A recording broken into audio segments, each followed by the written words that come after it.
An ancient computer sits on the ocean floor centuries before its time. This video explores 25 archaeological finds that contradict established history. You will see evidence that rewrites the story of human civilization. How did a 2,000-year-old jar function as a battery?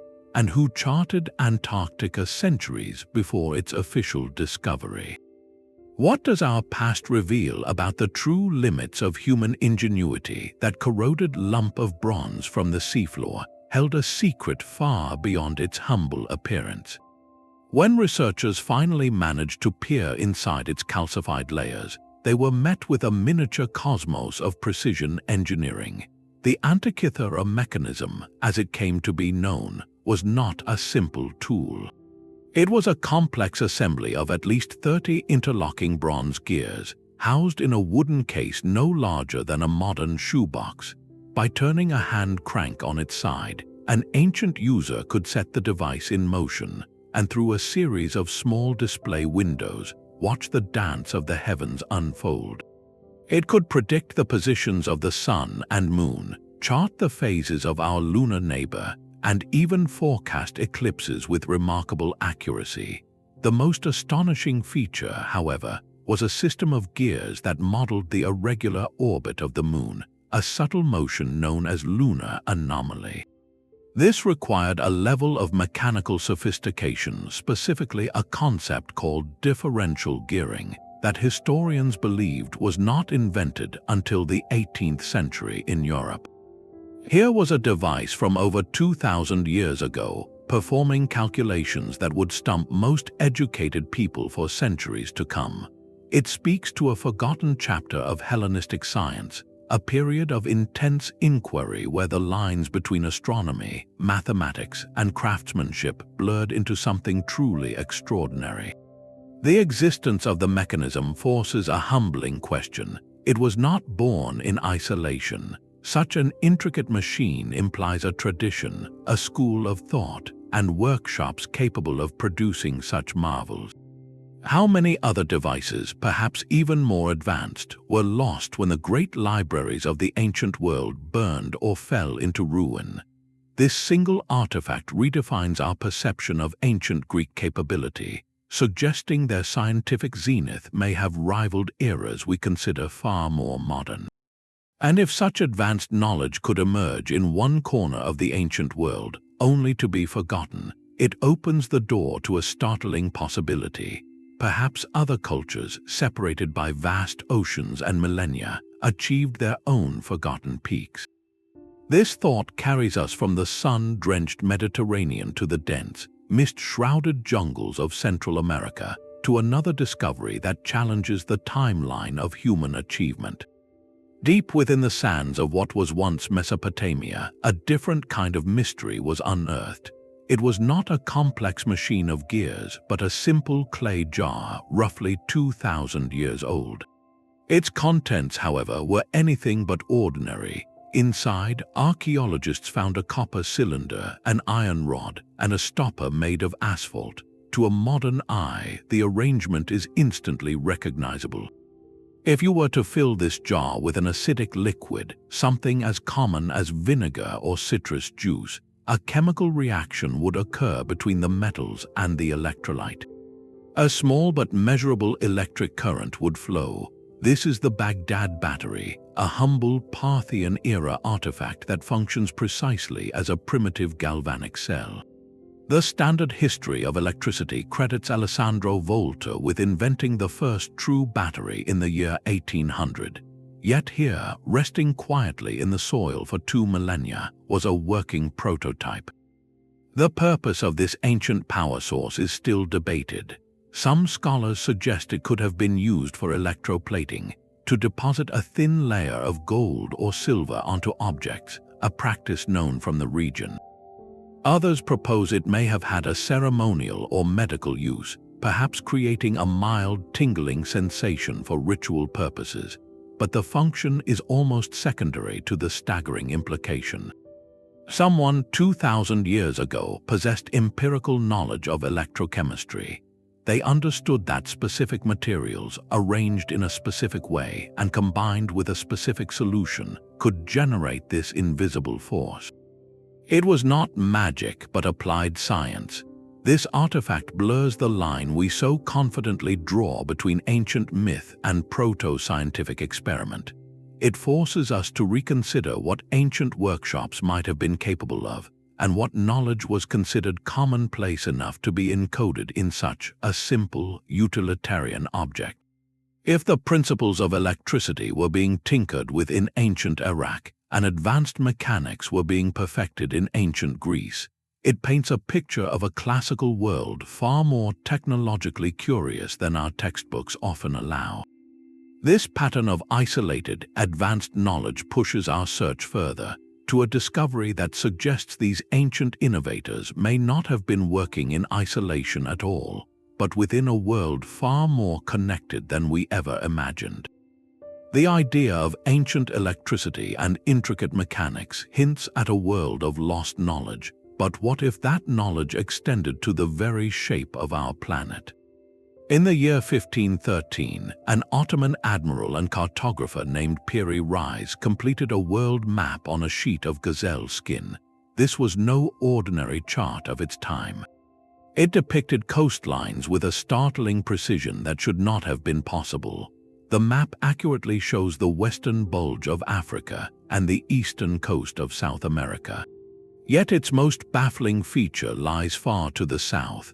The Piri Reis map includes a detailed landmass at the bottom of the world, a continent we now call Antarctica.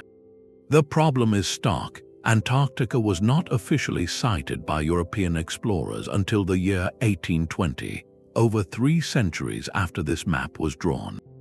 Even more perplexing, the map portrays a portion of the Antarctic coastline not as it appears today, buried under miles of glacial ice, but as a bare, ice-free land.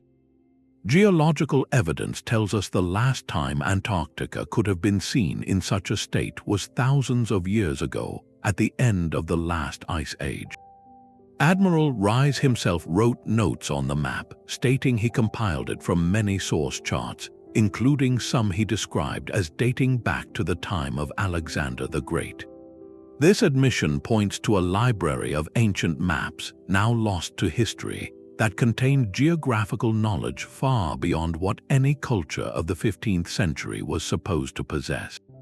Cartographic historians like Charles Hapgood studied the map in detail, noting its remarkable accuracy in plotting longitudinal coordinates, a technical challenge European sailors would not solve for another 250 years. How could a 16th century admiral plot a continent that would remain hidden for centuries and show it as it looked millennia before his own birth? The implication is as profound as it is unsettling. It suggests the existence of a seafaring civilization, or a network of them, in the deep past, capable of global exploration and sophisticated cartography. Their maps or copies of them somehow survived through the ages, fragment by fragment, to be pieced together by a Turkish admiral in Constantinople. This map is a ghost image, a pale reflection of a world that once was captured on animal skin. It forces us to question the entire narrative of human discovery. What other continents were known, what other oceans were crossed in epochs now erased from memory? If such precise knowledge of the earth could be preserved in ink and parchment, perhaps other, more durable forms of ancient genius were carved in stone, waiting to be unearthed in places far from any ocean. The silent testimony of ancient maps suggests a world once intimately known, its coastlines charted by forgotten hands. Yet some monuments to this lost knowledge were never meant for parchment, but carved directly from the earth itself, designed to endure. In the lush river valleys of Costa Rica's Diquis Delta, a different kind of mystery lies half buried in the jungle soil. Here, scattered across the landscape like marbles discarded by giants, are hundreds of stone spheres.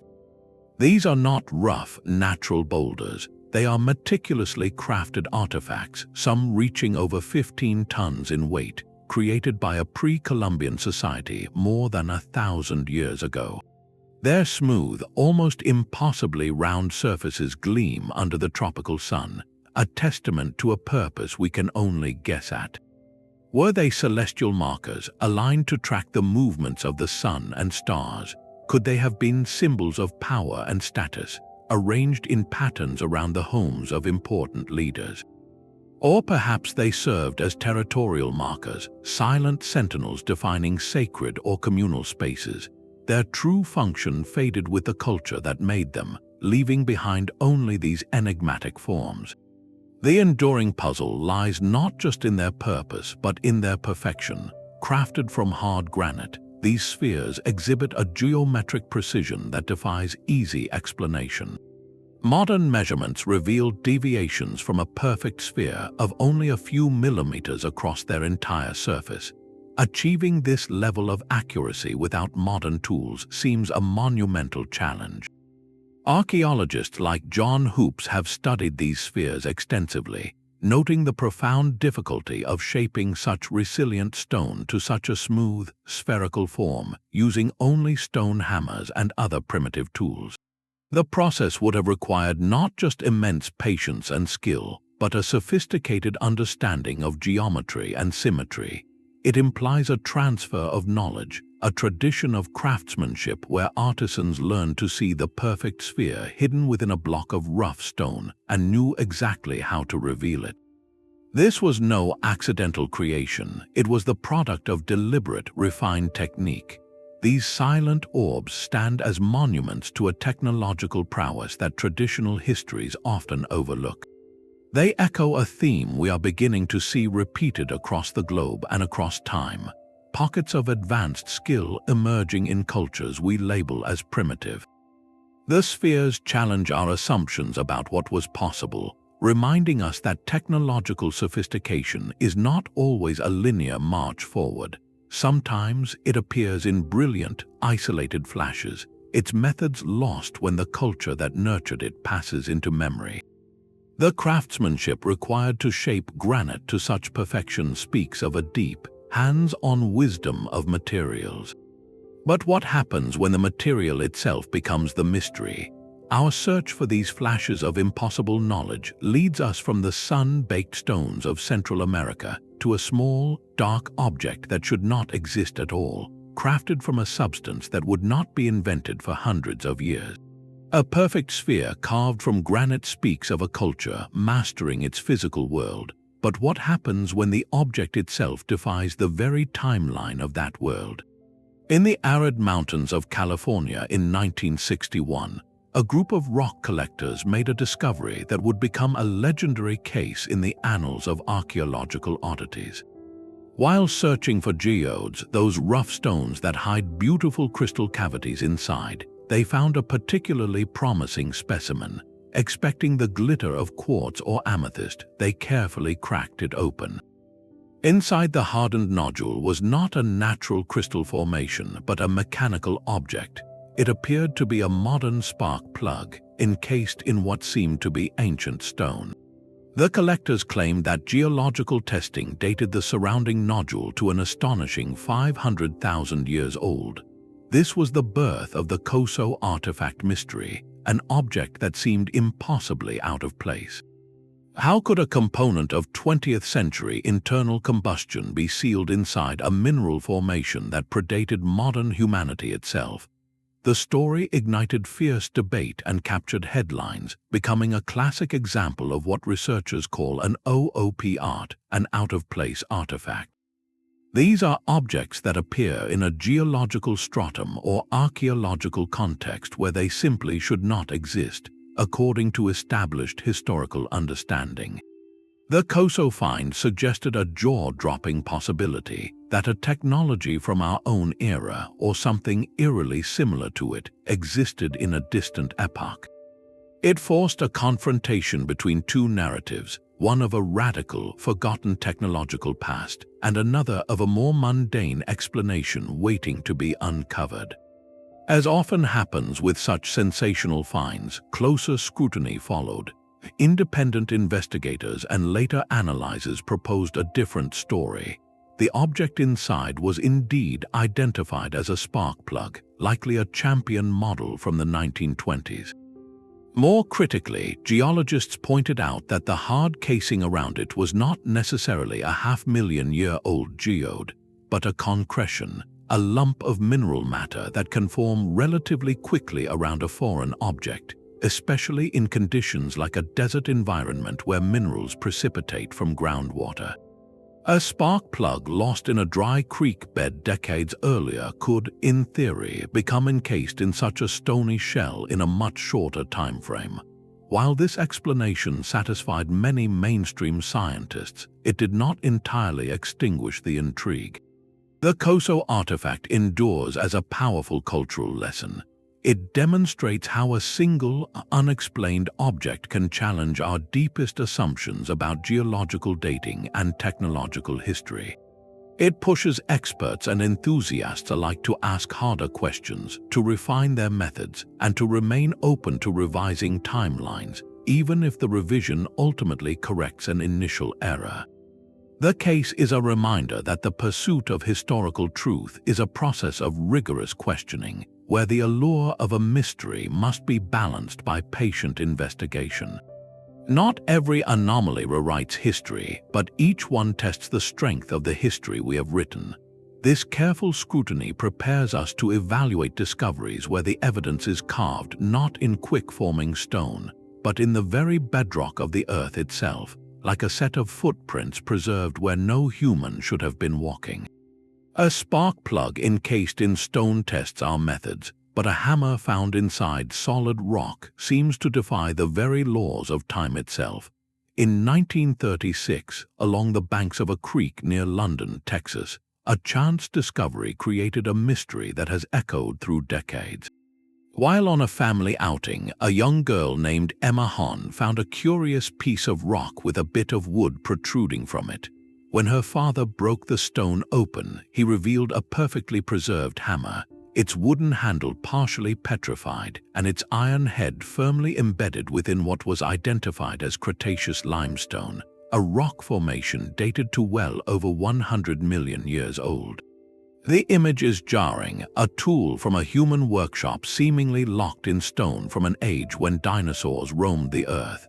For those who support a literal interpretation of certain ancient texts, the London hammer became a celebrated artifact, a potential piece of evidence suggesting a radically different timeline for human existence. Mainstream geology, however, offers a different and widely accepted explanation.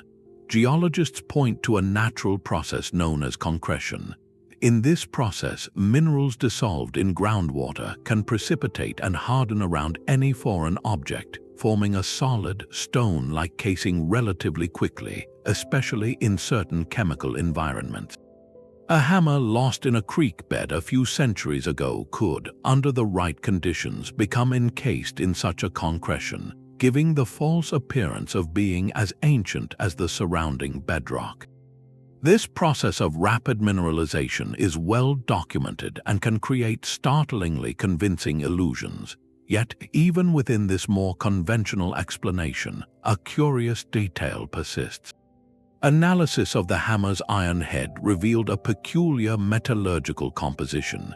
It showed a high purity and an unusual lack of sulfur, a signature not typical of modern industrial iron production from the 19th or 20th centuries. This oddity suggests the hammer itself could be older than its simple design implies, perhaps a product of early frontier or colonial blacksmithing techniques, making it an antique even before it was lost and encased. The London hammer, therefore, sits at a fascinating crossroads.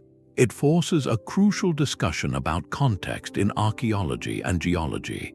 How do we interpret an object's age when it is found sealed within a material that appears ancient? The answer often lies not in rewriting world history, but in understanding the complex and sometimes deceptive processes of our planet. Concretions are nature's perfect casting molds, capable of creating modern-looking fossils and embedding contemporary objects into what seems like primordial stone. This artifact serves as a powerful lesson in careful interpretation, reminding us that not every mystery requires a cataclysmic revision of the past. Sometimes the true discovery is understanding the subtle, patient artistry of natural chemical processes. Yet, if nature can so convincingly encase a small hammer, it makes one wonder about the other extreme, the truly monumental stones that were moved not by nature's slow hand, but by human ambition on an almost unimaginable scale. The sheer scale of ambition shifts from a single, misplaced tool to a foundation of stones so large they seem to defy gravity itself. In the Bekaa Valley of Lebanon, the ruins of the Roman Temple of Jupiter at Baalbek stand as a testament to imperial might. Yet the true marvel lies not in the elegant columns above, but in the staggering platform upon which they were built. This foundation contains 3 colossal blocks known as the trilithon, each one a behemoth of cut limestone weighing approximately 800 tons. To visualize that, imagine 3 fully loaded jumbo jets carved from a single piece of stone, and then somehow lifted over 20 feet into the air and fitted together with a precision that leaves barely a hair's breadth between them. The Romans were master engineers, but the logistics of moving such masses using what we believe were their primary tools, wooden rollers, levers, and ropes, border on the superhuman. The puzzle deepens just a short distance away in the ancient quarry. There rests the stone of the pregnant woman, a single, partially extracted block estimated to weigh 1,650 tons. It is the largest known worked stone from the ancient world, left eternally waiting in its bed of rock.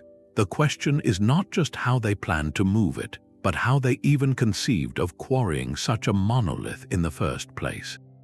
The standard historical narrative attributes this platform to the Romans, and they certainly built the magnificent temple atop it.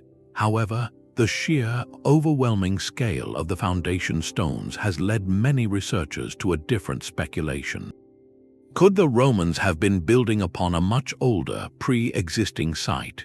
Some theorists look at the megalithic style of the foundation, so different from typical Roman stonework, and suggest these blocks were placed by an earlier, perhaps more advanced civilization whose name and techniques are lost to us.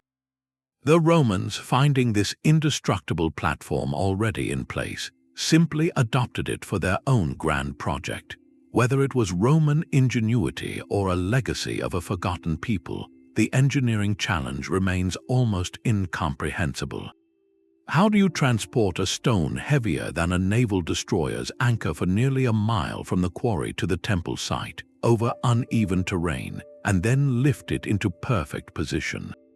The conventional explanations involving immense ramps, thousands of laborers, and complex pulley systems feel stretched to their limit here. Baalbek stands as a permanent question carved in limestone, forcing us to reconsider the absolute limits of ancient labor, organization, and technological possibility. It whispers of a knowledge of mass and movement that we may have forgotten, a practical wisdom on a gargantuan scale.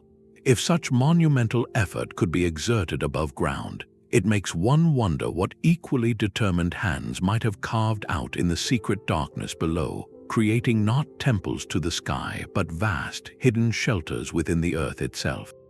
From the sunlit majesty of Baalbek's impossible stones, we descend into the earth, into a world of deliberate darkness and breathtaking communal foresight. In 1963, in the heart of Turkey's otherworldly Cappadocia region, a man renovating his home knocked down a wall in his basement and stumbled into a void.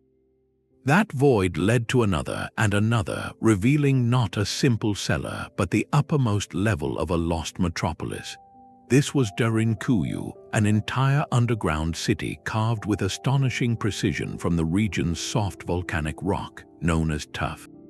What began as a curious hole in a wall unraveled into one of the most staggering archaeological discoveries of the 20th century. This was not a mere cave network or a small hideout.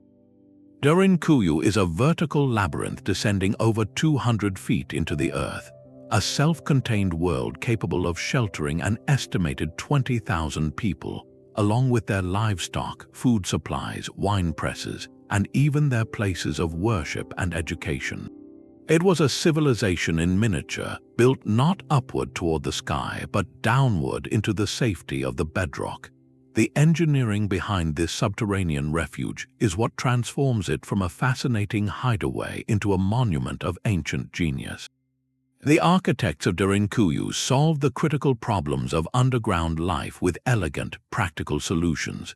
To provide fresh air throughout all 18 explored levels, they carved over 50 distinct ventilation shafts, some reaching from the deepest chambers all the way to the surface, ensuring a constant, breathable atmosphere far below.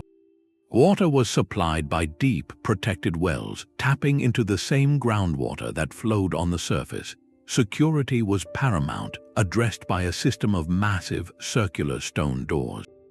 These slabs, weighing up to 1,000 pounds each, could be rolled across key passageways from the inside, sealing entire sections of the city against intrusion. The layout itself speaks of profound urban planning, with designated areas for living, worship, storage, and livestock, all connected by a carefully orchestrated web of tunnels and staircases. While the city was certainly expanded and used extensively during the Byzantine era as a refuge from invading forces, its origins are shrouded in deeper mystery. Some of the lowest levels show evidence of being much older, possibly dating back to the Hittites over 3,000 years ago, or even earlier peoples. This suggests Derinkuyu was not built in a single moment of panic, but developed over centuries, perhaps millennia, each generation adding to and refining this eternal shelter. The scale of the endeavor forces us to reconsider the societal pressures and the remarkable resilience of these ancient communities. Building such a complex was an act of profound collective hope, a declaration that the community intended to survive, to preserve its way of life, and to endure even the darkest of times. It represents a different kind of architectural pinnacle, one born not from celebration but from necessity. The genius of Derinkuyu lies in its comprehensive answer to existential threat, creating not just a hiding place but a fully functional alternative world. This capacity for large-scale, coordinated subterranean engineering reveals a facet of ancient capability often overlooked in the grand narratives of palaces and temples. It shows us what humans can achieve when survival itself depends on innovation and cooperation, carving safety from the very earth that threatened to bury them. This deep, communal effort to create a hidden world stands in stark contrast to our next discovery, which points not to a communal refuge, but to a solitary and mysterious voyage of staggering distance. While entire cities could be carved into the earth for survival, other mysteries were carefully inscribed onto parchment, meant to be seen and understood, yet their meaning remains eternally locked away. In the library of Yale University rests a small, unassuming book that has become the Mount Everest of historical puzzles. Known as the Voynich Manuscript, it is a 240-page codex, carbon dated to the early 15th century in northern Italy, filled from edge to edge with text in a flowing, elegant script that no one on earth can read. The language, dubbed Voynichese, uses an alphabet of roughly 30 unique characters, arranged in patterns that mimic the structure of a real language, with words, sentences, and even paragraphs. Yet for over a century, the world's top cryptographers, linguists, and mathematicians, including teams that broke Nazi codes during the Second World War, have applied every conceivable method to crack it. All have failed. The text defies every known linguistic pattern, yet feels too structured and repetitive to be mere gibberish. This alone would make it a fascinating artifact, but the manuscript's illustrations plunge the mystery into the realm of the surreal. The pages are lavishly decorated with paintings of plants that do not exist, their roots, leaves, and flowers forming impossible botanical hybrids. There are intricate diagrams of celestial spheres featuring unknown constellations, and perhaps most strangely, pages filled with illustrations of small, nude female figures bathing in or connected by tubes to a complex, cellular-looking network of vessels, suggesting a bizarre, unknown understanding of biology or anatomy. The precision of the drawings implies the author was illustrating something real, a system of knowledge they believed in utterly. But what system? The theories are as varied as they are speculative. Some believe it is an encoded treatise on herbal medicine or alchemy, its true recipes hidden from the uninitiated. Others propose it records a lost language, perhaps from a marginalized cultural group, or even an artificial philosophical language. There are those who argue it is an elaborate, centuries-old hoax created to deceive a wealthy patron. Yet the carbon dating confirms its age, and the sheer, costly effort of producing such a detailed vellum manuscript makes a purposeless fraud seem unlikely for the period. The most haunting possibility is that the Voynich Manuscript represents a complete intellectual tradition that has vanished without a single other trace. It is a direct, detailed message from the past, written clearly and with intent, and we hold it in our hands, utterly incapable of reading a single word. It stands as the ultimate testament to the fragility of knowledge, a reminder that entire worlds of thought can be erased so completely that their surviving records look like nonsense.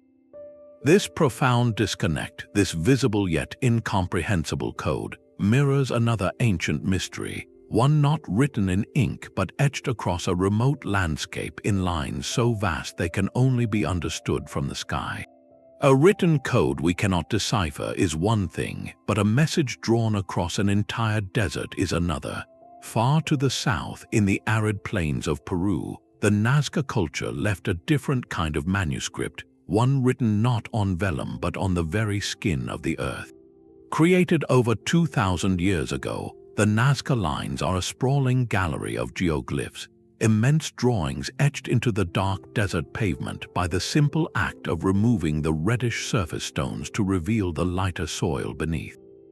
These are not small markings, they form hummingbirds with wingspans wider than a jumbo jet, a spider over 150 feet long, a monkey with a spiraling tail, and geometric shapes so vast and precise they stretch to the horizon. From ground level, they appear as little more than wandering trails or shallow grooves in the rock. Their true, breathtaking forms reveal themselves only from a vantage point high in the air, a perspective the Nazca people themselves are believed never to have possessed.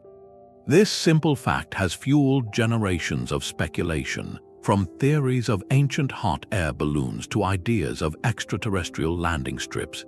Yet the most compelling explanations are rooted firmly in the culture's own world. Most archaeologists see the lines as sacred pathways, integral to rituals pleading with deities for the most precious resource in that parched landscape, water. The figures often correlate with underground watercourses, and the act of walking the lines may have been a form of ceremonial procession, a physical prayer for fertility and life. The true wonder lies not in who they were for, but in how they were made. Using simple stakes, ropes, and an intimate knowledge of geometry, teams of people scaled up small models into these colossal, perfectly proportioned designs. They worked with a spatial understanding so advanced they could maintain the integrity of a complex shape like a pelican or a whale across distances of over 1,200 feet, all without ever seeing the final image as a whole. This was a monumental act of faith and communal coordination, a testament to a society that could organize and execute a vision meant not for their own eyes but for the gaze of the gods above. The lines force us to expand our definition of a monument. They are not a structure to be inhabited or a statue to be admired, but a sacred diagram drawn on a continental scale, connecting the people to the cosmos they believed governed their survival. This practice of encoding meaning into the landscape itself, of turning the earth into a canvas for the divine, is a thread that appears across the ancient world. It leads us from the sun-bleached plains of Peru to the rolling green hills of Ohio, where a different kind of earthen message lies waiting, not drawn in lines but sculpted into the form of a great slithering serpent. The silent, sprawling forms of the Nazca Desert lead us to a monument of a different magnitude, one that does not lie flat upon the earth but rises from it to pierce the sky. The Great Pyramid of Giza is so familiar, so iconic, that its true strangeness can become invisible.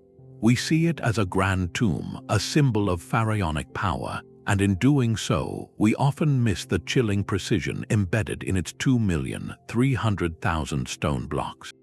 This is not merely a large pile of rocks, it is a machine of stone built with an accuracy that borders on the impossible for its time. Its four sides are aligned to the cardinal points, north, south, east, and west, with an error of just 3/60ths of a single degree. To put that in perspective, the rotation of our planet has shifted the position of true north since the pyramid was built over 4,500 years ago, meaning the builders achieved a level of accuracy even more perfect in their own era. The base of the structure, covering over 13 acres, is leveled to within less than an inch across its entire plane. These are not the hallmarks of a primitive culture feeling its way through a first monumental project. They are the signatures of a master engineer working from a flawless blueprint. The mysteries only multiply when we look at the numbers encoded in its dimensions. The ratio of the pyramid's perimeter to its height is remarkably close to 2 times pi, the mathematical constant that defines the relationship between a circle's circumference and its diameter. This suggests the builders were not just master stonemasons, but sophisticated mathematicians who understood abstract geometric principles. The logistical challenge itself is almost beyond comprehension. How do you quarry, transport, and precisely position millions of limestone and granite blocks, some weighing over 70 tons, using only copper tools, wooden sleds, and human muscle? The conventional theory of a single, massive straight ramp growing with the pyramid faces severe practical problems, requiring an impossible volume of material and labor. Alternative ideas propose an internal spiral ramp within the rising structure, or a system of clever counterweights, yet each theory has its own flaws, leaving the question stubbornly open. The sheer scale of the project management, the feeding and housing of a vast workforce, the coordination of quarrying, transport, and construction over a 20-year period, speaks of a social organization and administrative genius that seems to leap ahead of what we see in other aspects of Old Kingdom Egypt. This disconnect is the core of the pyramid's enduring puzzle. The monument stands as a solitary peak of achievement, a concentration of knowledge, skill, and ambition that appears disproportionate, almost alien, against the broader archaeological record of its time. It forces a difficult question. Did early dynastic Egypt possess a vault of advanced astronomical, mathematical, and engineering knowledge that was so specialized, so focused on royal projects, that it left little trace elsewhere? Or does the Great Pyramid point to something even more profound, the influence of a much older, now vanished precursor civilization whose technical legacy was adopted and perfected by the Egyptians? The pyramid does not give up its secrets easily. It stands on the Giza Plateau as a permanent question mark carved in limestone, a silent testament to a capability that humbles our modern assumptions. If such a profound mystery can rest on solid ground, it makes one wonder what other enigmas might be hidden beneath the restless waves of the ocean, waiting for a storm to reveal them. Beneath the waves off Japan's southernmost island lies a mystery that blurs the line between geology and history. The Yonaguni Monument is a sprawling underwater structure, a massive sandstone formation resting on the seafloor, its terraces and platforms rising like a sunken acropolis. Discovered by a diver in the mid-1980s, its appearance is startlingly architectural. There are what look like wide, flat steps leading to broad plazas, sharp vertical drops that resemble walls, and even features interpreted by some as carved pillars, a triangular entrance, and the stylized forms of animals and human faces. Marine geologist Masaki Kimura has spent decades studying the site, arguing that the sheer regularity of these forms points to human hands. He highlights the prevalence of sharp, 90-degree angles, perfectly parallel channels, and symmetrical staircases, arrangements that are statistically rare in natural sandstone formations shaped solely by tidal erosion and tectonic fracturing. The most compelling argument for its artificiality, however, is chronological. Sea level data shows this area was last above water at the end of the last ice age, around 10,000 years ago. If this is a man-made structure, it was built by a culture thriving in a now submerged landscape, a civilization capable of monumental stonework millennia before the pyramids of Egypt or the temples of Mesopotamia were even conceived. This timeline connects to profound regional legends, like the Japanese myth of a lost continent called Mu, a Pacific counterpart to the story of Atlantis. The implications are staggering, suggesting a forgotten chapter of human prehistory where advanced societies rose on now drowned coastlines. Skeptics, including many mainstream geologists, offer a powerful counter-argument. They point to the natural processes of this seismically active region. The sandstone here is heavily fractured along straight lines and horizontal bedding planes. Over thousands of years, strong ocean currents could have exploited these weaknesses, scouring out the steps and platforms, creating the illusion of design through entirely natural means. They argue that our pattern-seeking brains are quick to see faces and buildings in random rock formations, a phenomenon known as pareidolia. The debate remains at an impasse, a beautiful and frustrating stalemate. Yonaguni does not offer the clear tool marks or artifacts that would settle the case definitively. It exists in a tantalizing gray area, a monument that may be either a masterpiece of nature or a ghostly relic from a sunken world. This underwater enigma forces us to confront the vast, unexplored portions of our own planet. Over 70% of the Earth is covered by ocean, and sea levels have risen hundreds of feet since the last glacial maximum. How many other Yonagunis lie hidden in the abyss, their stories silenced by the rising waters? The monument is a silent sentinel, guarding a secret that may forever hover just beyond our reach. It challenges us to reconsider not just the timeline of architecture, but the very geography of human origins. If such structures can be hidden by the sea, perhaps other evidence of ancient ingenuity has been buried by the Earth itself, sealed away in geological layers where no human artifact should logically be found. Far from the sunken shores of Japan, a discovery in the earth of Romania presents a different kind of chronological puzzle. In 1974, construction workers digging a trench along the banks of the Meuse River unearthed something startling. Buried deep within a layer of ancient sediment, nestled alongside the massive bones of a mastodon, was a strange, wedge-shaped object. Initially dismissed as a stone tool, its unusual lightness prompted further investigation. Laboratory analysis revealed it was not stone at all, but metal composed of an alloy dominated by aluminum. This finding sent a shockwave through the small circle of researchers who understood its implications. Aluminum is an incredibly common element in the Earth's crust, but it is never found in a pure metallic state in nature. It is tightly bound within rocks and minerals. To produce the shiny, lightweight metal we know today requires a complex industrial process involving high heat and powerful electrical currents, a technology humanity only mastered in the 19th century. The Aiud Wedge, as it came to be known, was found in a geological stratum alongside the remains of an extinct animal, suggesting an age of at least 11,000 years. How could a manufactured piece of aluminum exist in a world of stone tools and hunter-gatherers?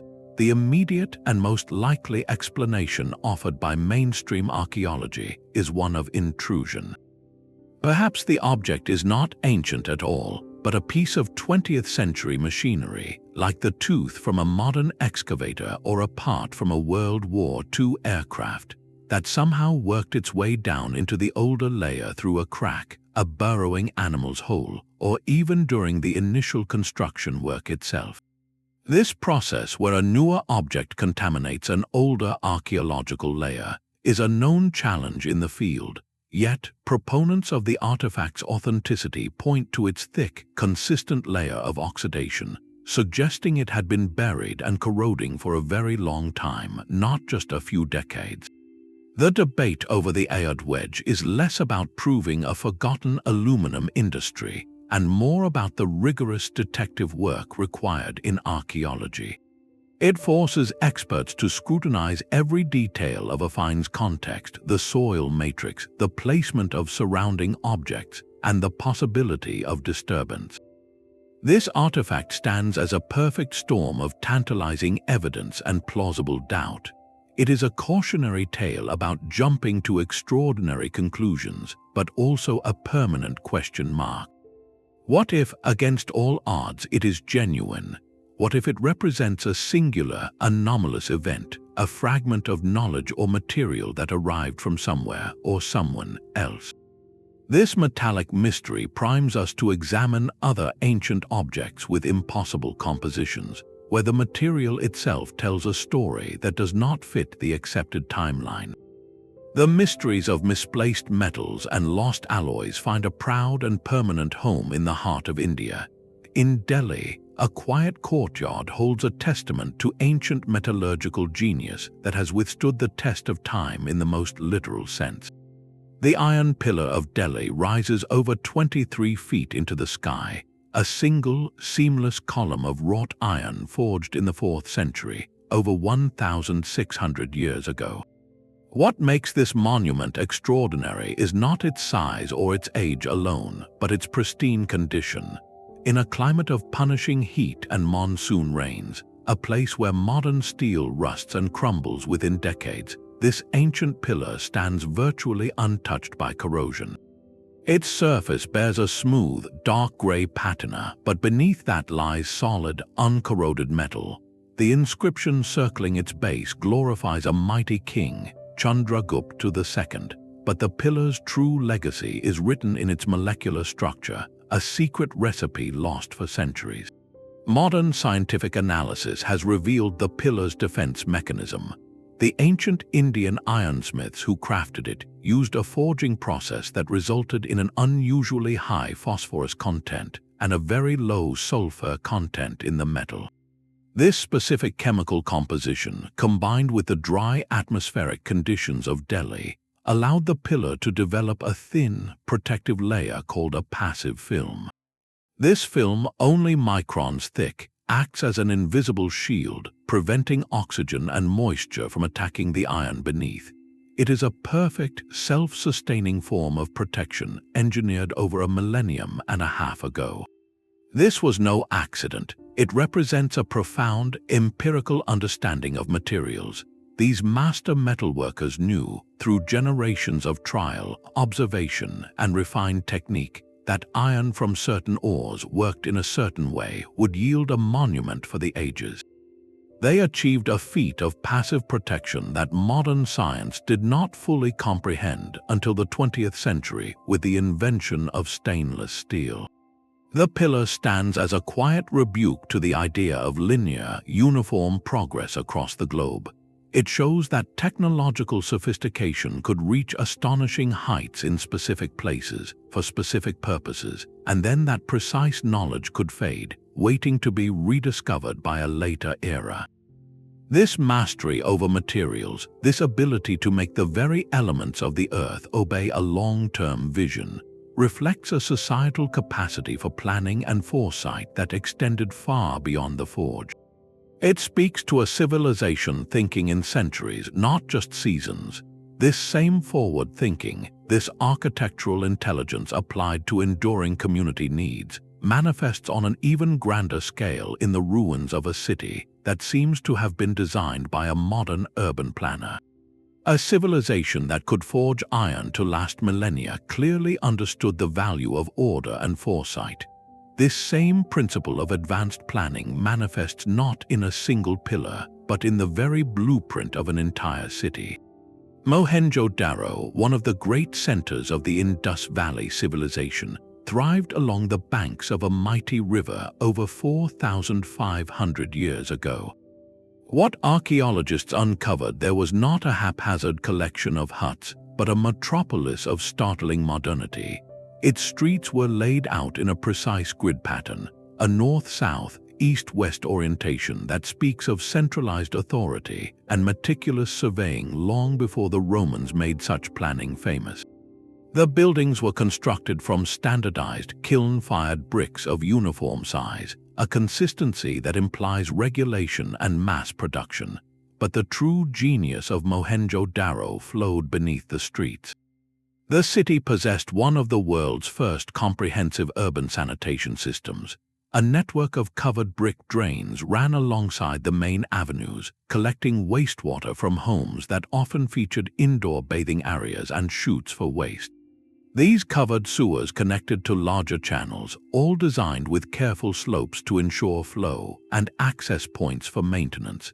This concern for public hygiene and civic engineering is unparalleled in its time. In contemporaneous Mesopotamia and Egypt, monumental architecture like ziggurats and pyramids celebrated gods and kings. At Mohenjo-Daro, the greatest investment seems to have been in the well-being and order of its citizens. There are no obvious, grandiose palaces or temples dominating the skyline. Instead, we see a large public bath, possibly for ritual purification, granaries for food storage, and orderly blocks of houses. This suggests a social organization that was highly centralized yet strikingly egalitarian, focused on communal welfare rather than the aggrandizement of a single ruler. The mystery of this civilization deepens with its end. Around 1900 BCE, Mohenjo-Daro and the entire Indus Valley civilization entered a period of steep decline. The causes are still debated, with theories ranging from climatic shifts and the drying of river courses to the possibility of migrations. Their written script, found on thousands of small seals, remains undeciphered, a silent language that holds the keys to their laws, their beliefs, and their daily transactions. We can admire the skeleton of their society, the straight streets, the clever drains, the uniform bricks, but we cannot hear its voice. This silence makes their achievements all the more profound. They developed a model of complex urbanization entirely independent of the cultures in Egypt and Mesopotamia, a model that prioritized public health and civic order. Their existence forces a fundamental rethink. It suggests the idea of civilization itself is not a single, linear story with one origin point, but a flower that can bloom in different forms, in different soils, from seeds we have yet to identify. The loss of their script means we may never know what shared ideas or ancient wisdom informed their blueprint.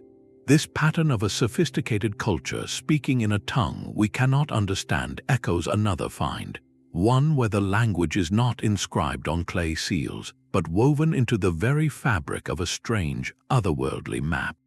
While the silent seals of the Indus Valley hold one undeciphered script, a humble piece of wood pulled from a Greek lake mud presents a challenge to writing's very birthplace. At the Neolithic lakeside settlement of Dispilio in northern Greece, archaeologists made a discovery that quietly upends a foundational pillar of history. Preserved in the wet, oxygen-poor sediment for millennia was a wooden tablet, carbon dated to around 5,260 years before the Common Era. Its surface is not blank. Etched across it are a series of linear and geometric symbols arranged in rows, a clear and deliberate sequence of markings. This simple slab of wood is older than the pyramids of Giza, older than Stonehenge, and crucially, It predates the earliest known Sumerian cuneiform tablets from Mesopotamia by over 2,000 years. The implications are staggering. If these symbols constitute a form of proto-writing, a system for recording language or information, then the story of literacy does not begin in the Fertile Crescent of the Middle East, as textbooks have long taught. It may have sparked independently here, in the forests and lakes of prehistoric Europe, at a time when societies were believed to be purely oral. The Dispilio Tablet sits at the heart of a fierce and fundamental debate. What is the line between a decorative pattern, an owner's mark, and a true writing system? Skeptics argue the symbols could be a form of Neolithic art, ritual notations, or simple tally marks without linguistic meaning. Proponents, however, see a structure in the arrangement, a repetition of specific signs that suggests a coded message, perhaps related to lunar cycles, trade, or communal records. This artifact forces historians to ask a profound question. Could writing have been invented not once, in one glorious moment of human genius, but many times, in scattered pockets of innovation across the ancient world, only for most of these early experiments to perish with the organic materials on which they were written? The Dispilio Tablet, surviving only by a fluke of preservation in lake mud, is a ghost of one such possibility. It challenges the Mesopotamian-centric narrative, inviting us to see the dawn of recorded thought as a mosaic, not a single beam of light. This search for lost symbolic languages, for messages carved not in clay but in other, more perishable mediums, connects to a mystery across the Atlantic, where artifacts of a very different kind hint not just at early writing, but at voyages that should never have happened. A single, silent coin can whisper of journeys spanning an ocean. On a coastal Native American site in the state of Maine, archaeologists sifting through soil in the 1950s uncovered a small, corroded silver disc. After careful cleaning, its identity became clear. This was a Norse penny, a coin minted in Norway between the years 1065 and 1080. Its discovery, thousands of miles from any known Viking settlement, sent a quiet tremor through the field of North American archaeology. The coin itself is unquestionably genuine, verified by experts at the Smithsonian Institution. It is not a modern plant or a forgery. It is a real artifact from the Viking Age, resting in the earth of a pre-Columbian site occupied by the Penobscot Nation's ancestors. What it represents, however, is a puzzle with multiple solutions. A solitary coin is not proof of a Norse longhouse on the coast of Maine. It does not rewrite the map to show a Viking village that far south. But it is a powerful piece of evidence for contact, a tiny, metallic witness to some form of connection across the Atlantic. The most plausible explanation ties it to the known Viking outpost at Elance Aux Meadows in Newfoundland, a settlement active around the year 1000. From that foothold in the New World, Norse explorers or traders could have ventured south along the coast, perhaps engaging in brief, direct exchanges with indigenous peoples. The coin could have changed hands in a moment of trade, a gift, or even been lost from a Norse ship exploring the rich fishing grounds. Another possibility is that it traveled not from a Viking ship, but through vast, intertribal trade networks that crisscrossed the continent for centuries. A Norse object acquired in Newfoundland could have been carried inland and southward, passing from community to community over generations until it finally came to rest in Maine. This scenario highlights the incredible reach and complexity of pre-Columbian exchange systems, capable of moving a curious object over astonishing distances.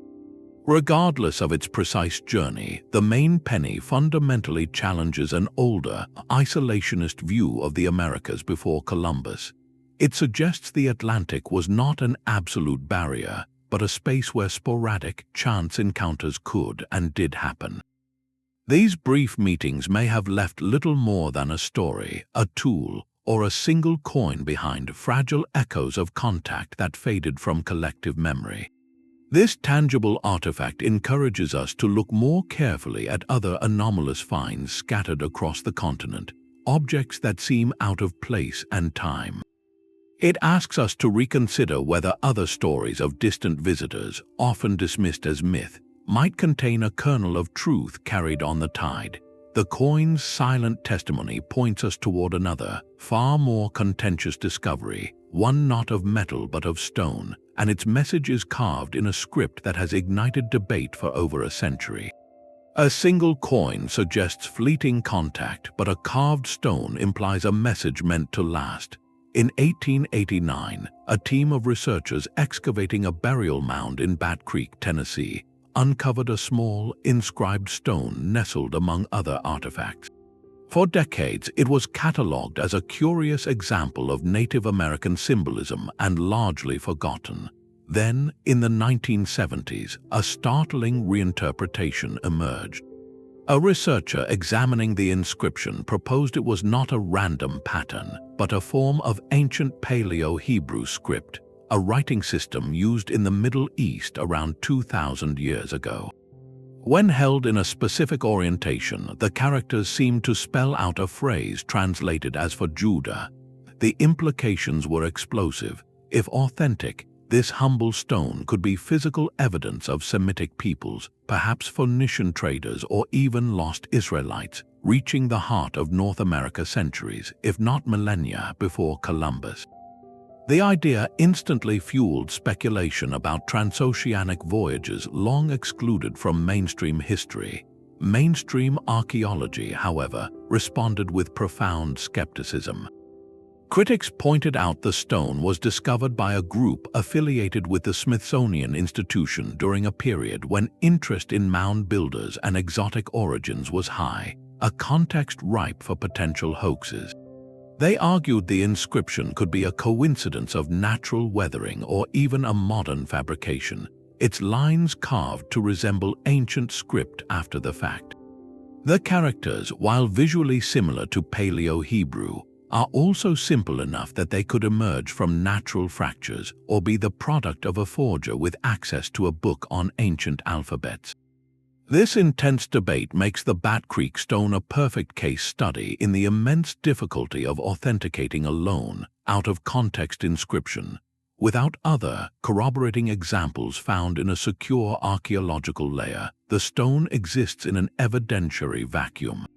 It highlights the tension between fringe theories that seek to rewrite grand narratives and academic conservatism that demands multiple lines of irrefutable proof. The controversy underscores a crucial principle of epigraphy, the study of inscriptions, which requires not just decipherment, but a thorough understanding of the artifact's entire history, from the soil it was found into the tools that may have made it. Whether a profound relic or an elaborate hoax, the Bat Creek stone forces a conversation about the standards of evidence we require to accept a world-altering idea.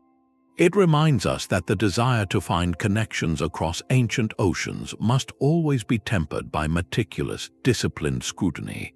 While the truth of a carved message may remain locked in stone, other discoveries present evidence that is undeniably, physically real, challenging not just who might have visited the Americas, but how long humans have actually been here.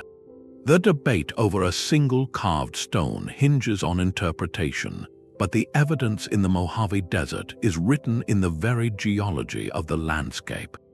At the Calico Early Man site, amidst the stark beauty of California's arid mountains, archaeologist Louis Leakey, famed for his work in Africa, turned his attention to a collection of chipped stones. Excavated from ancient alluvial fan deposits, these lithic pieces were presented by Leakey and his team as deliberately crafted tools, evidence of human workshop activity. The truly radical claim, however, was their proposed age. Geological dating of the surrounding deposits suggested these artifacts could be around 200,000 years old. This assertion sent shockwaves through the archaeological community, for it stood in direct opposition to the consensus timeline for human arrival in the Americas, which places the first migrations across the Bering Land Bridge no earlier than around 15 to 20,000 years ago. Leakey's hypothesis suggested a human presence orders of magnitude older, a possibility that would completely rewrite the narrative of human expansion across the globe. The controversy that followed was intense and enduring. Skeptics, including many prominent North American archaeologists, argued that what Leakey identified as human-made tools were, in fact, the products of natural geological processes. In the turbulent environment of an alluvial fan, where rocks are tumbled, crushed, and fractured by water and gravity, stones can be broken in ways that eerily mimic the conchoidal fracturing produced by a skilled hand wielding a hammerstone. The site became a battleground of methodology, a case study in how difficult it can be to distinguish the first, clumsy efforts of early toolmakers from the random artistry of natural forces. For every researcher who sees a crude scraper or chopper, another sees a geofact, a stone shaped by nature alone. This ongoing dispute makes Calico more than just an archaeological dig. It represents the fundamental struggle at the edges of human history. It challenges the limits of our dating techniques and the interpretive frameworks we use to read the silent language of stones. The site forces a profound and haunting question. If a group of humans did indeed stand in that desert under a Pleistocene sky 200 millennia ago, what became of them? Their presence would imply a migration event so ancient it predates our current understanding of human capability, and a population that, for reasons we can scarcely imagine, left no enduring genetic or cultural trace in the continents that followed. It opens the door to a cycle of arrival, struggle, and disappearance so deep in time that all evidence has been erased save for these fiercely debated stones. This search for the earliest footprints of humanity leads us from the contentious rocks of Calico to a different kind of impression altogether, one not made by tools, but by the living, breathing passage of people through a world we thought we knew. The search for humanity's earliest steps leads us from the fractured stones of Calico to a moment frozen in time, a moment of perfect, quiet clarity. In 1976, a team led by the legendary paleoanthropologist Mary Leakey was working in a dry, ashy region of Tanzania called Laetoli. While studying the geology, one of her team members stumbled upon something extraordinary in a layer of hardened volcanic ash. They were not bones or tools, but footprints. A trail of them pressed into the soft ash by a gentle rain and then sealed for eternity by another volcanic fall, creating a natural plaster cast. These were not the tracks of ancient animals, though those were present too. These footprints, over 3.6 million years old, were unmistakably hominin. They showed a heel strike, a pronounced arch, and a push off from the big toe, a gait identical in all its essential mechanics to our own. The beings who made them, identified as Australopithecus afarensis, walked fully upright across that landscape, their feet leaving a silent, eloquent testimony in the dust. The sheer age is staggering, a number so vast it defies easy comprehension. 3.6 million years ago, our ancestors, with brains barely larger than a chimpanzee's and no evidence of sophisticated tools, had already mastered one of the most defining human traits, walking on two legs. This discovery did not contradict the broad outline of human evolution. Rather, it filled it with breathtaking, intimate detail. It provided a stunning snapshot of a pivotal transition, capturing not just the anatomy of a species, but a literal step in their daily lives. The Laetoli footprints challenge a deeply ingrained, linear narrative of human progress. We often imagine evolution as a straight line, a steady march from stooped ape to big-brain tool user to modern human. These prints shatter that simplicity. They show that bipedalism, the very foundation that freed our hands and reshaped our bodies, emerged millions of years before the expansion of our brains or the crafting of complex stone industries. The drivers for walking upright, perhaps the need to see over tall grass, to carry food, or to travel more efficiently across changing landscapes, were powerful enough to shape our lineage long before what we consider the hallmarks of humanity appeared. To stand before a cast of these footprints is to feel a connection that transcends fossils. This is not an inferred behavior from a fragment of bone. It is a direct record of movement, of weight shifting from one foot to the other on a specific day in deep time. 2, perhaps 3 individuals walked together across that ashy plain, their tracks sometimes overlapping, telling a silent story of companionship or a shared journey. It is a moment of profound vulnerability and immense significance, preserved through a freak coincidence of geology. The Laetoli Trail reminds us that the fossil record, so often a collection of broken pieces, can occasionally offer us a complete scene, a single frame from a film millions of years long. It underscores that for every such vivid, story-changing piece of evidence we have found, countless others likely remain hidden, buried under layers of rock and time, waiting for another chance discovery. This tangible proof of our ancient gate, so human in its form, primes us to consider other ancient representations that blend the human form with something more, artifacts that seem to capture not a moment of biology, but a flight of mythic imagination. The profound intimacy of a 3-million-year-old footprint is a testament to our deep ancestry, but a collection of figurines from Mexico presents a narrative that feels torn from the pages of a fantasy novel. In the small town of Acámbaro during the 1940s, a German merchant named Waldemar Jolsrud claimed to have unearthed a cache of ancient clay figurines. The collection would eventually swell to over 30,000 individual pieces, each one a small, handcrafted sculpture. Many depicted humans in various poses and attire, but it was the other subjects that ignited a firestorm of controversy. Alongside the human figures were detailed, lively models of creatures unmistakable to any modern eye, dinosaurs. There were triceratops with their distinctive frills, long-necked sauropods, and fierce-looking theropods, all rendered in a style that suggested a first-hand familiarity.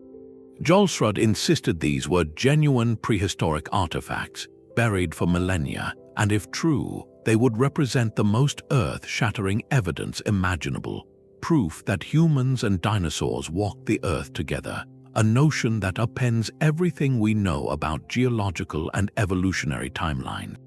The story captured the public imagination instantly, offering a tantalizing, if heretical, vision of the past. However, when subjected to the rigors of scientific scrutiny, the Acámbaro figures began to unravel.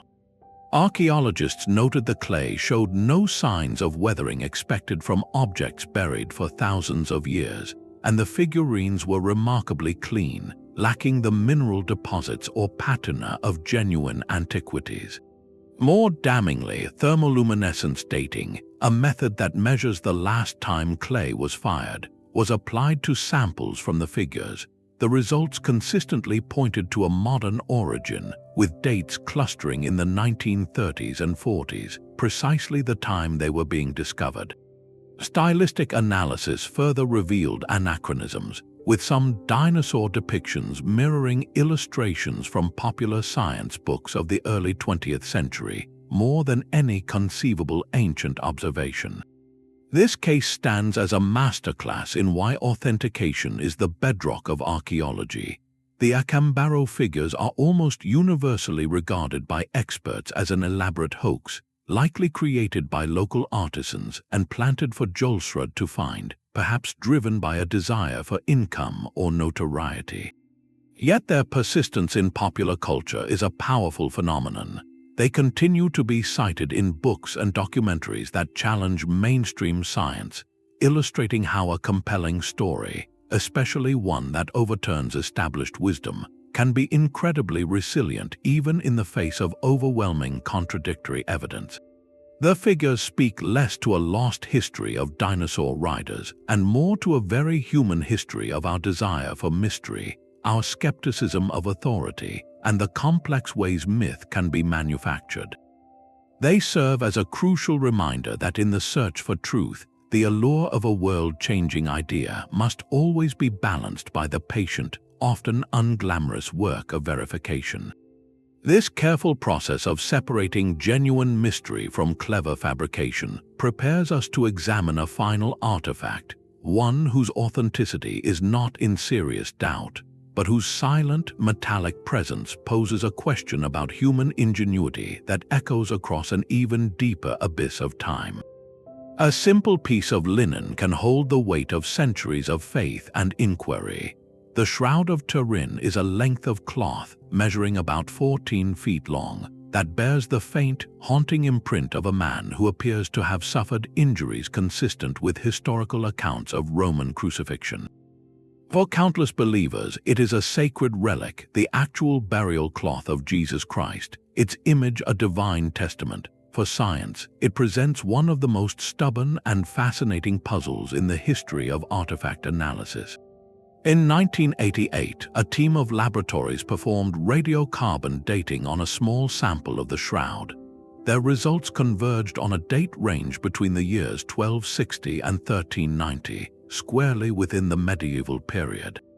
This seemed to provide a definitive scientific answer, labeling the shroud as an elaborate creation from the Middle Ages. Yet the story did not end there.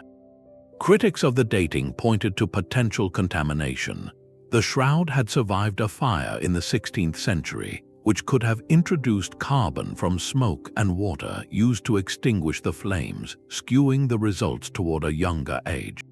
Others questioned the sampling location, suggesting the tested piece might have been a medieval repair woven into an older original cloth. The debate over its age is only one layer of the enigma.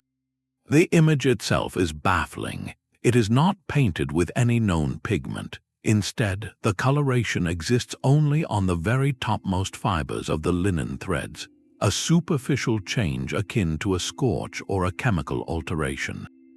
The image has a three-dimensional quality, as if the cloth recorded a burst of radiant energy from a body, rather than being brushed or daubed by an artist's hand. Despite decades of effort, using everything from medieval techniques to modern lasers, no one has been able to perfectly replicate the shroud's unique combination of superficial staining, perfect anatomical accuracy, and lack of directional brushstrokes. How could a medieval forger without knowledge of human anatomy gained centuries later create such a precise and inexplicable image? The shroud exists in a space where empirical evidence and profound belief meet, each asking different questions of the same piece of fabric. It challenges material science to explain its creation with technologies we recognize from history, while simultaneously inviting deeper questions about what constitutes proof and meaning. This artifact transcends its physical form to become a cultural icon, a focal point where history, faith, and mystery are woven together as tightly as the threads of the linen itself. Its ultimate truth may remain elusive, but its power to provoke wonder and rigorous investigation is undeniable. This journey from a contested relic leads us to a final discovery that shifts our gaze from the earthly to the celestial, to an artifact that seems to map the heavens with impossible foresight. The quiet mystery of a sacred cloth gives way to a stone wall carved with a scene of startling modernity. Within the Temple of Hathor at Dendera, Egypt, a detailed relief has sparked a debate that illuminates the gap between ancient minds and our own. The carving shows a priest holding what looks like a large, elongated object, often described as resembling a light bulb. Inside this bulb shape, a snake extends along its length, and a cable seems to connect the base to a box held by a kneeling figure. To a viewer living in an electrified world, the interpretation leaps out, a depiction of ancient electrical technology, a working light bulb from the age of the pharaohs. The visual parallels are undeniably striking, suggesting a knowledge of applied electricity that would rewrite history. This interpretation connects directly to artifacts like the Baghdad Battery, proposing a world where temples were illuminated not just by torchlight, but by a more mysterious and advanced form of energy. It is a compelling, revolutionary idea, one that captures the imagination with the force of a revelation. Yet mainstream Egyptology offers a profoundly different symbolic reading. Scholars point to the rich tapestry of Egyptian mythology, where the scene is not a technical diagram but a sacred story carved in stone. The bulb-like shape is interpreted as a lotus flower, a potent symbol of creation and rebirth. The snake within represents the god Harsomptus, emerging from the lotus as part of a cosmic cycle of renewal. The pillar is a jed, a symbol of stability, and the box is a sacred shrine. What looks like a cable is likely a serpent staff, a symbol of divine power. In this context, the entire tableau is a religious narrative, an illustration of a creation myth central to the temple's purpose, not an instruction manual for ancient electricians. This stark divide in interpretation makes the Dendera relief a masterclass in archaeological perspective. It forces us to confront a critical question. When we look at the past, are we seeing it for what it was, or are we projecting our own world onto it? Our modern lives are saturated with technology, so our brains are wired to see circuits and cables and bulbs. The ancient Egyptian artisans, however, lived in a universe animated by gods and symbols, where every image carried layers of mythological meaning meant to sustain the cosmic order. The danger lies in stripping these symbols from their cultural and religious context, transforming a spiritual metaphor into a literal blueprint for lost technology. This does not diminish the genius of the ancient Egyptians, but rather redefines it. Their brilliance was in encoding complex philosophical and theological ideas into a visual language that could endure for millennia. The Dendera relief challenges us to develop a more nuanced vision, one that appreciates the sophistication of ancient thought without forcing it into the mold of our own inventions. It is a reminder that the most profound mysteries of the past are not always about gadgets we recognize, but about understanding a world entirely different from our own. This careful work of contextual interpretation, of reading the symbolic language of a culture, becomes absolutely essential when we encounter our next find, where the stones themselves were arranged not to tell a story of gods, but to track the relentless, majestic passage of time itself. The symbolic language of Egyptian temples reveals a world of myth, but in the high Andes, another stone speaks a different tongue, one of pure, staggering physical logic. Perched on a hill overlooking the ancient Inca capital of Cusco, the fortress of Sacsayhuaman presents a spectacle of engineering that feels both brutally powerful and impossibly delicate. Its defining feature is a series of 3 massive, zigzagging walls, built from limestone blocks so enormous they seem like the work of giants. Some of these stones weigh well over 100 tons, rivaling those at Baalbek in their sheer mass. Yet, it is not their size alone that captivates, but their marriage. The Inca stonemasons employed a technique known as polygonal masonry, carving each block into a unique, multifaceted shape with anywhere from 6 to a dozen angles and faces.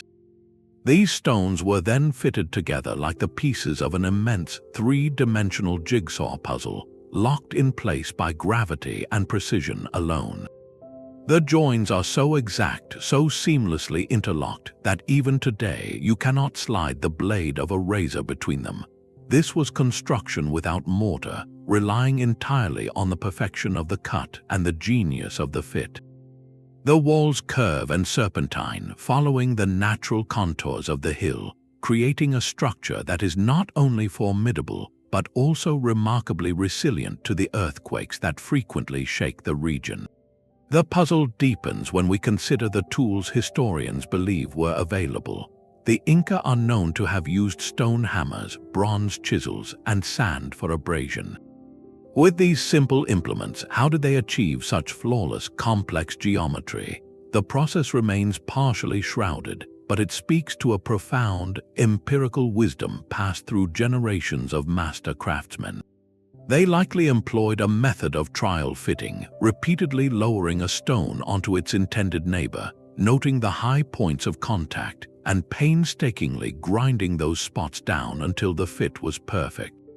This was a slow, deliberate dance between stone and artisan, a testament to patience and an almost intuitive understanding of form and counterform. While Sacsayhuaman is definitively an Inca achievement, the scale and style of its largest stones have led some researchers to wonder if the site incorporates an even older core, a megalithic foundation upon which the Inca later built. Whether entirely Inca or built upon a forgotten predecessor, the fortress stands as a supreme example of a global theme: megalithic mastery. From Baalbek to Peru, we see cultures separated by continents and oceans arriving at a similar conclusion: that the most permanent statement of power, faith, or community is written in the movement and marriage of mountains. This earthly pinnacle of stonework, however, points our gaze upward to a final mystery that is not carved into our planet, but seems to have been carefully placed upon it, waiting in the silent desert for its builders to return. The staggering stonework of Sacsayhuaman represents a pinnacle of architectural ambition, but it is a late chapter in a story that began far earlier, in a place that rewrites the entire first page. On a windswept hill in southeastern Turkey, a discovery so profound it recalibrates the origin of civilization itself was unearthed. This is Göbekli Tepe, a complex of monumental stone circles built around 9,600 years before the Common Era. To grasp its age, consider this: it predates Stonehenge by a staggering 6,000 years. It was constructed millennia before the first pyramids of Egypt, and perhaps most astonishingly, it was built before the invention of agriculture. The people who carved and raised these stones were not settled farmers living in towns. They were hunter-gatherers, communities following herds of wild animals across the landscape. This simple fact shatters a foundational pillar of historical theory. For generations, archaeologists believed that monument building, the drive to create permanent, communal structures, was a direct result of the agricultural revolution. The logic seemed unassailable. Farming created surplus food, which allowed for specialization, which led to social hierarchy and the labor force necessary for grand projects. Göbekli Tepe turns this sequence completely on its head. Here, the grand project came first. The site itself is a breathtaking contradiction. Its builders quarried, carved, and erected massive limestone pillars, some weighing over 20 tons and standing 16 feet tall. These are not rough, unshaped monoliths. They are finely worked into a distinctive T shape, with the crossbar of the T representing stylized human arms, suggesting these pillars are abstracted figures, perhaps ancestors or deities watching over the circles. Their surfaces are a riot of intricate art, a menagerie of the prehistoric world carved in high relief. Foxes, snakes, scorpions, wild boars, and soaring birds cover the stone, a vibrant testament to a symbolic world rich with meaning. The sophistication of the carvings and the sheer scale of the engineering imply something revolutionary about these early people. They possessed a complex social organization capable of planning, coordinating, and feeding a large workforce for an extended period, all without the anchor of permanent fields or granaries. They shared a unified symbolic language, a system of beliefs potent enough to motivate this Herculean effort. Göbekli Tepe suggests that it was not the security of farming that gave rise to religion and communal ambition, but perhaps the very opposite. It proposes that the human urge to gather for ritual, to create a sacred space for shared belief, may have been the catalyst that brought people together in larger, more settled groups. This gathering place, this spiritual home, may have created the need for more reliable food sources, inadvertently planting the seeds for the domestication of plants and animals that would follow. The site was not a settlement. There are no signs of permanent housing. It was a ceremonial center, a pilgrimage destination where scattered bands would converge for rituals and then disperse again. After centuries of use, each stone circle was deliberately and carefully buried, filled with thousands of tons of soil and debris, preserving it perfectly for modern discovery. This intentional burial is itself a profound mystery, a final act of reverence that sealed a chapter of human prehistory. Göbekli Tepe stands as the ultimate bookend to our journey through contradictions. It does not simply add an earlier date to the timeline of monument building. It inverts the entire narrative of why civilization began. It whispers that the deepest drivers of human progress may not have been practical needs, but spiritual yearnings, the desire to make meaning together, to reach for something greater than survival alone. In its silent, buried circles, we find the most radical idea of all, that the temple may have come before the city, and the dream before the plow. These scattered artifacts are not isolated curiosities, but pieces of a vast, fragmented mosaic. When we step back and view all 25 discoveries together, a compelling pattern emerges from the noise. We do not see evidence of a single, unified lost civilization or a secret history handed down by ancient astronauts. Instead, we witness something perhaps more profound, a recurring theme of human ingenuity flaring up in brilliant, isolated sparks across time and geography. The same motifs appear again and again: advanced engineering in the pyramids and at Sacsayhuaman, precise astronomical tracking in the Antikythera Mechanism and the Nazca Lines, and tantalizing hints of long-distance contact in the Maine Penny and the Bat Creek Stone. These repetitions suggest that the capabilities for complex mathematics, metallurgy, and seafaring were not the sole property of any one culture or era, but latent potentials within humanity itself, waiting to be unlocked by need, curiosity, or belief.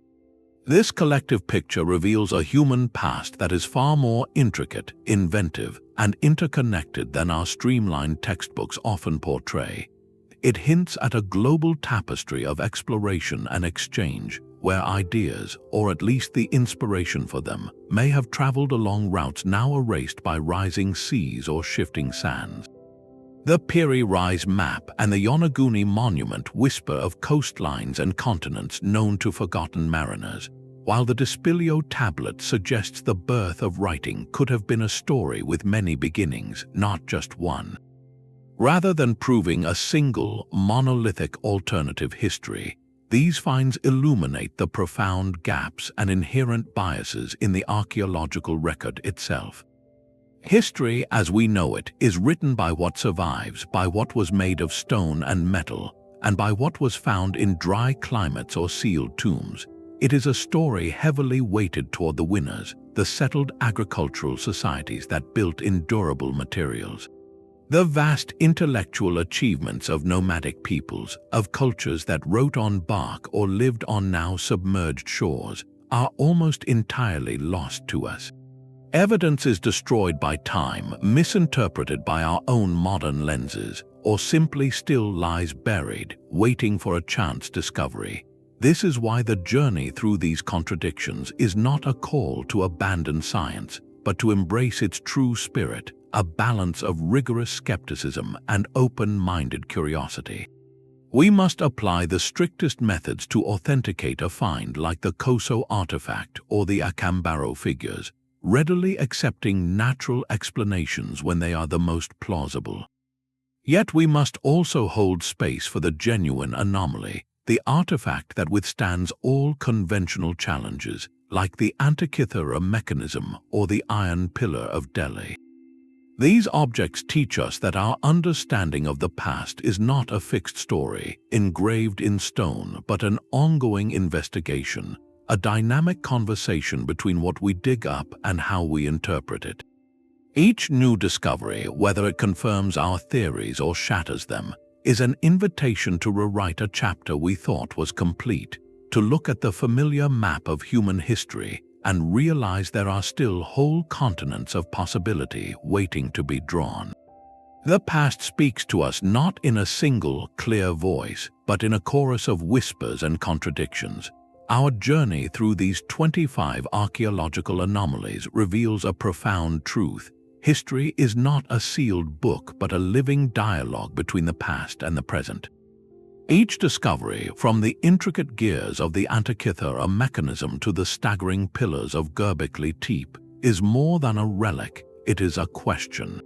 These artifacts challenge the comfortable timelines we have constructed, urging us to re-evaluate what we think we know about human ingenuity.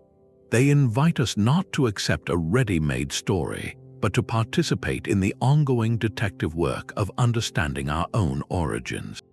While not every mystery signifies a lost, globe-spanning advanced civilization, together they underscore a powerful theme. Human capability and curiosity have always pushed boundaries far beyond the limits of our current understanding. Our ancestors were not passive inhabitants of their world, they were relentless explorers of its possibilities, whether charting continents, forging incorruptible metals, or carving entire cities from the living rock. This collective portrait does not demand we believe in impossible things, but rather that we expand our sense of the possible. It asks us to hold our conclusions lightly and our curiosity fiercely. Let these discoveries serve as a reminder to look at the world, both ancient and modern, with a sense of wonder married to critical thought.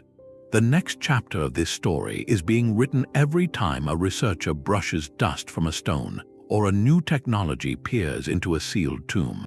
If you found this exploration into the edges of history as fascinating as we did, we invite you to join the conversation. Please like this video to help others discover these mysteries, subscribe for more journeys into the unknown, and share your thoughts in the comments below, telling us which find intrigues you the most. The past is never truly finished. It is always waiting patiently to be rediscovered.